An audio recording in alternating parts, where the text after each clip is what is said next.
Good morning, everyone. I will call the meeting to order. We have, by remote video, we have Dr. Burke in Los Angeles. We have Senator Delgado in Commerce.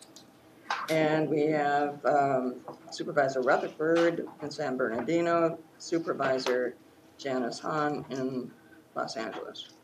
So we can barely see you here. You know, we can sort of see little faces. I can see Senator Delgado and Dr. Burke pretty well, but the other ones are pretty faded. So when you want to speak, just please speak up and let me know. So because I'm not going to be able to see a visual wave.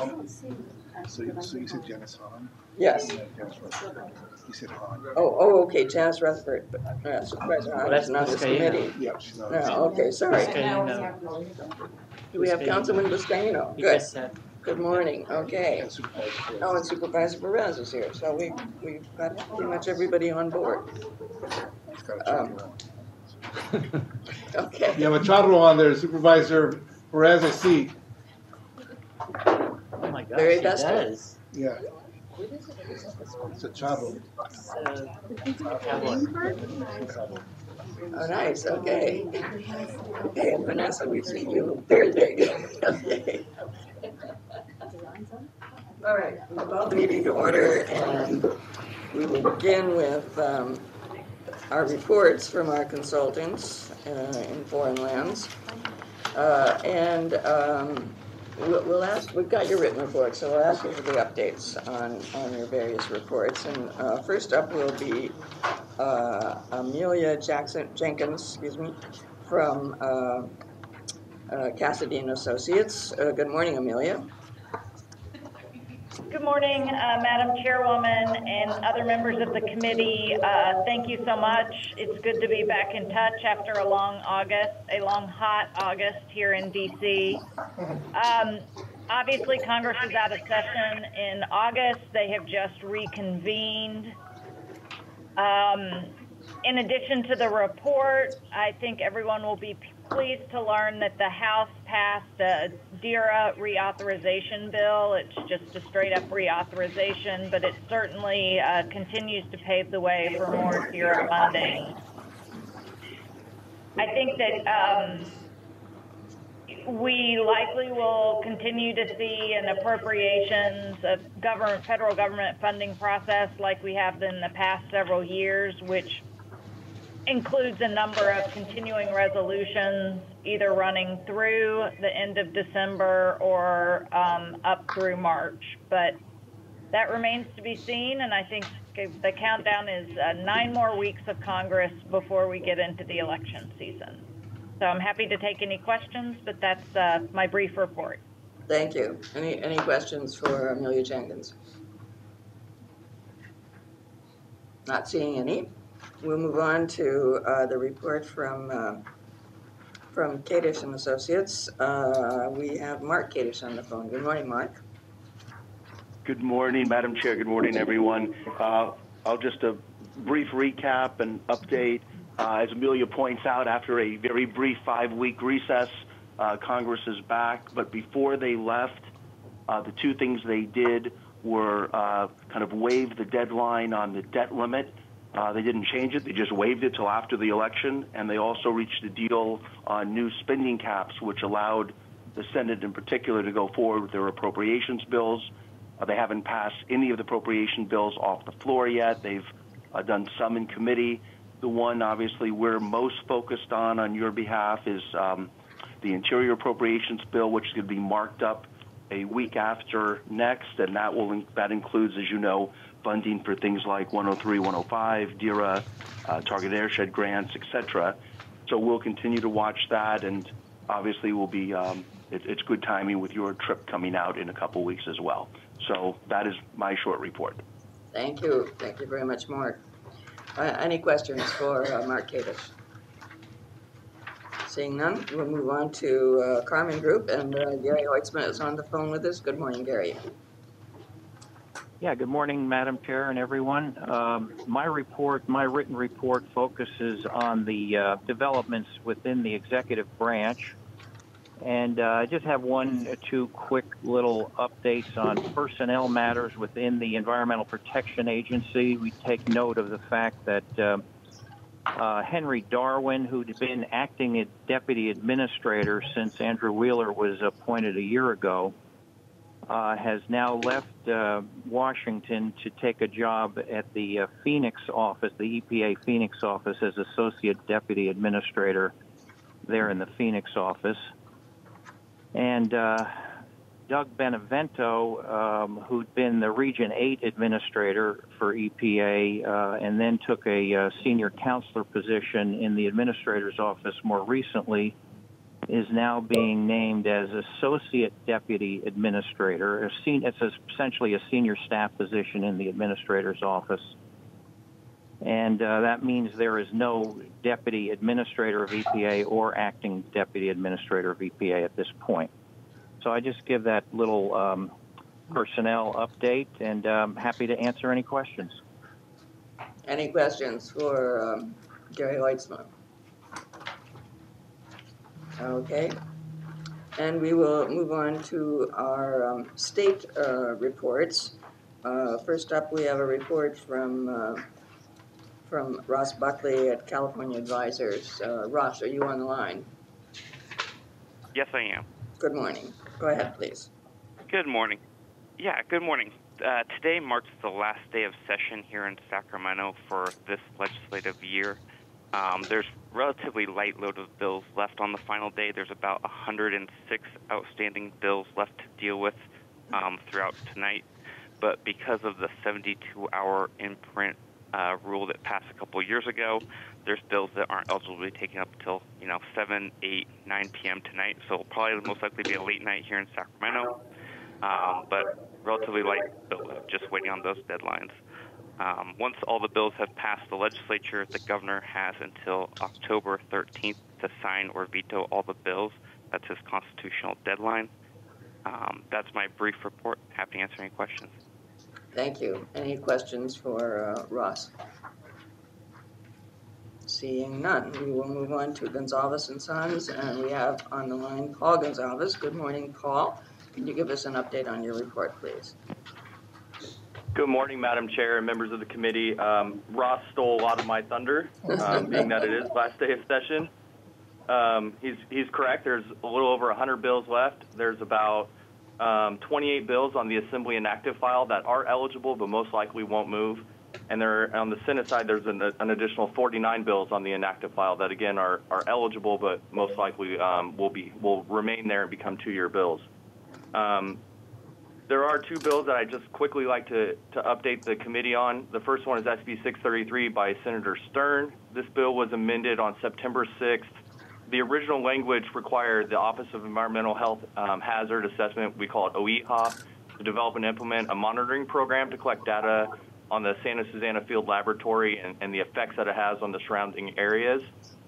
The amendments on September 6th completely struck that language and now requires the Department of Toxics and Substance Control to impose additional cleanup standards for contaminated sites that are finalized after January 1st, 2020. This now is a two-year bill. I talked to the senator himself. He says that he wants to go back to the table and work with stakeholders and try and find a better approach. What that approach is remains to be seen. So we're gonna continue to work with his office and try and be a resource for him in that process as we go into the interim.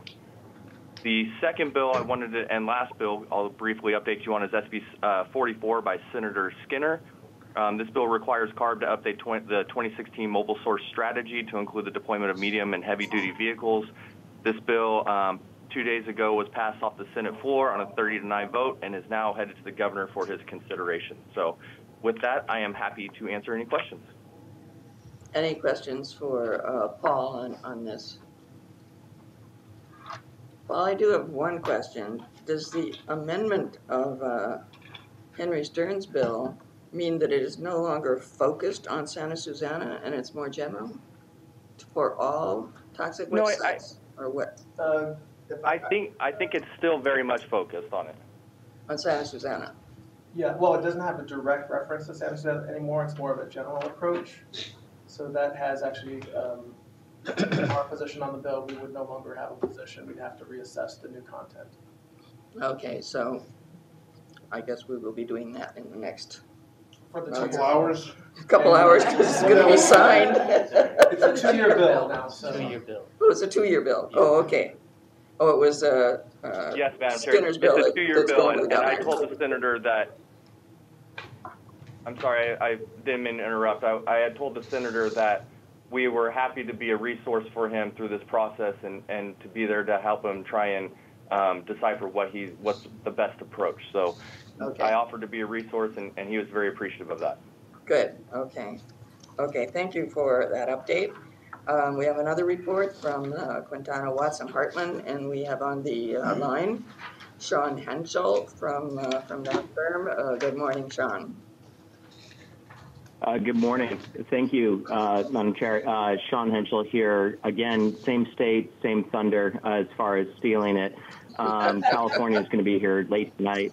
The only thing to remind folks of is the 72-hour rule. Again, can't be reinforced enough.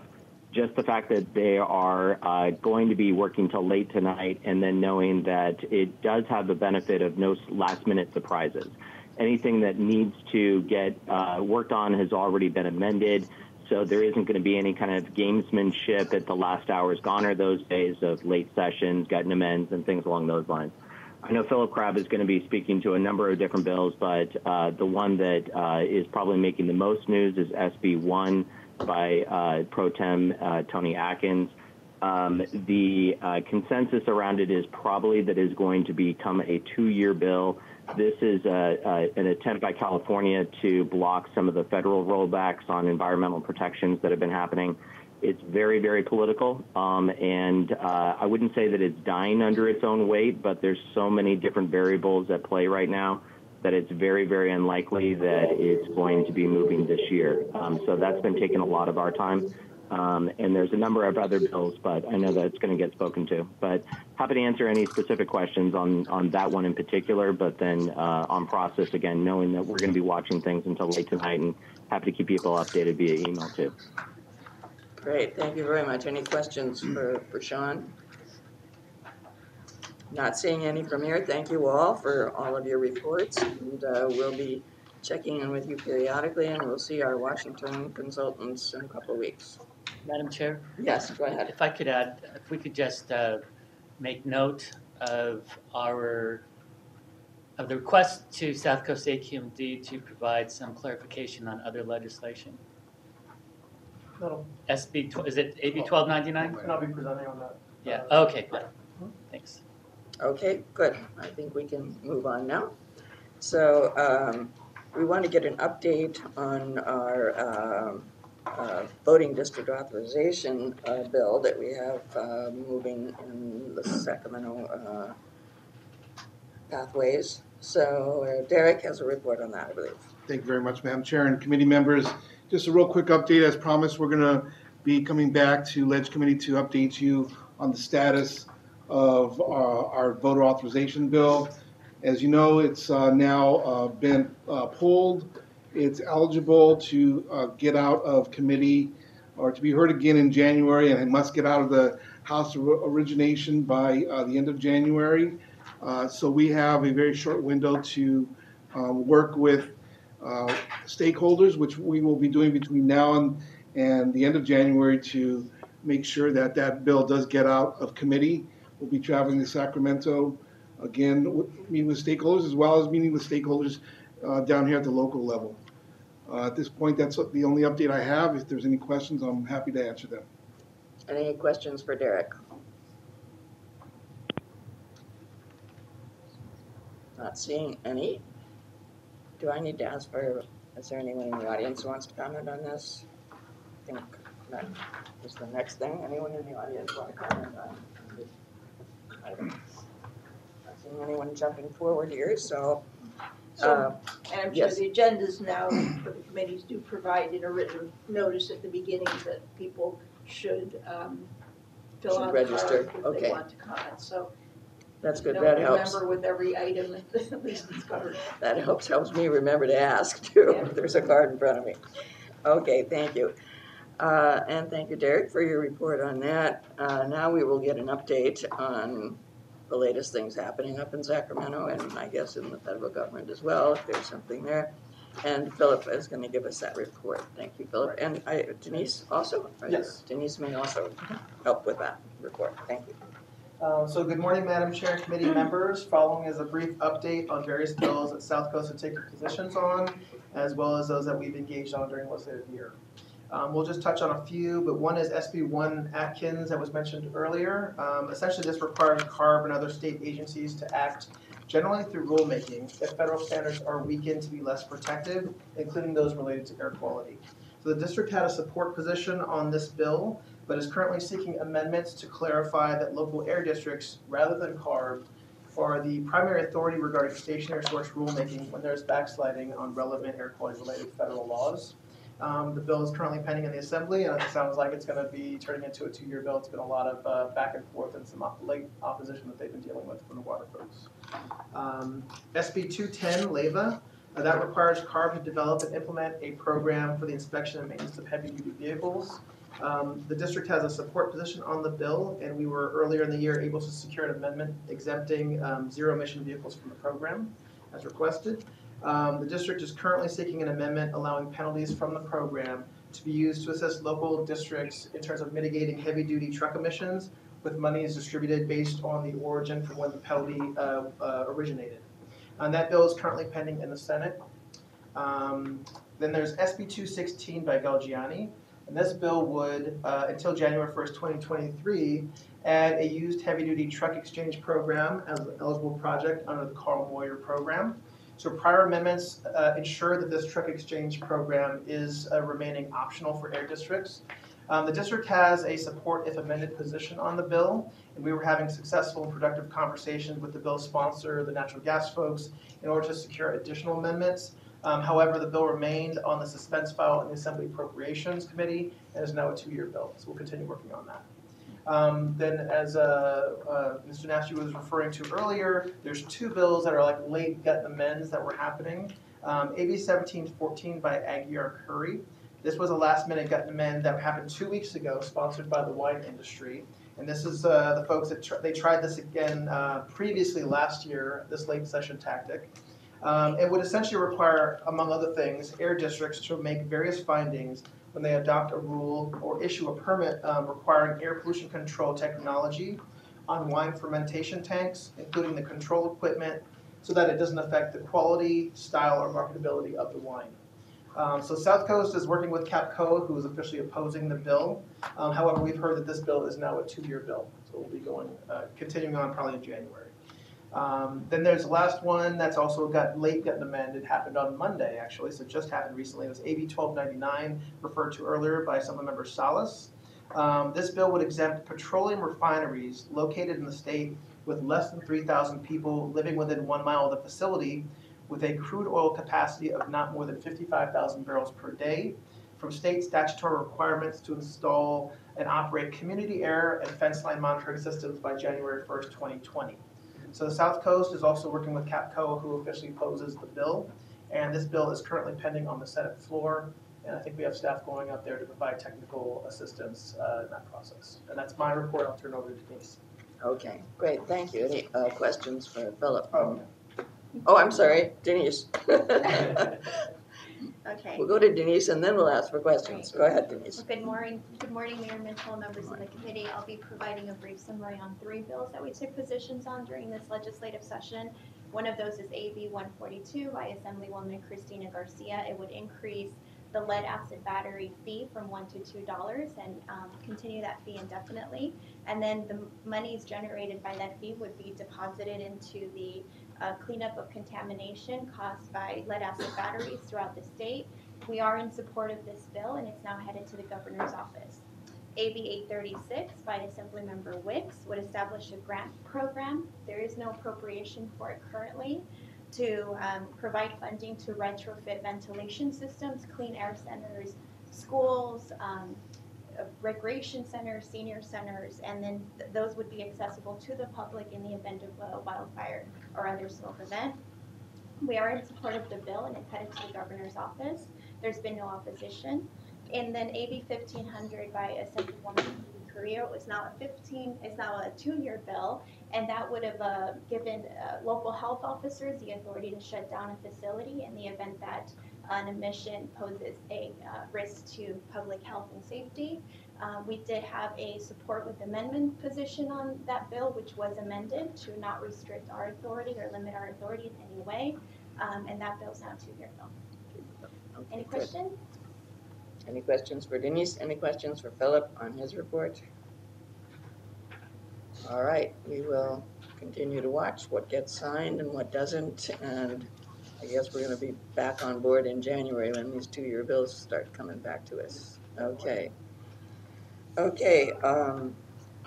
Next, we have the Home Rule Advisory Committee's report. It's a written report. And I think that's it. Is there any other matter to come before this committee that wants to come up at this time? Madam Chair? Yes. Supervisor Perez. This Supervisor. Yeah, I just, for the record, I couldn't hear early on, so obviously I'm here. But this is the evil twin. This is Mariachi Perez. So I'm over here promoting a mariachi festival that I'm putting on in October. So I'm wearing my mariachi get up here, as you can see. Can you perform a song for us, please? I'd have to work on that, Joe. Right. I'll get back to you on that. Could you at least stand up so we can all see it? Oh yeah. Yeah, this is I only brought my coat today. Next time I'll wear my whole setup. I'll even bring in my horse next time, all right?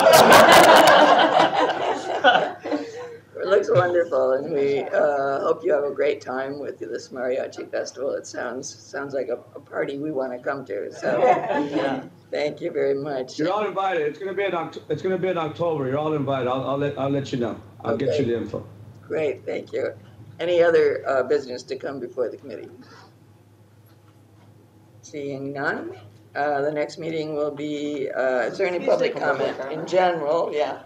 Any general public comment? Question, Supervisor Perez, if you have a permit for your horse. Is that right? I apologize. I don't think I do. Okay, and so there's no public comment here, and our next meeting will be Friday, October 11 at 9 a.m. So we look forward to seeing you all again at that time, and this meeting is adjourned.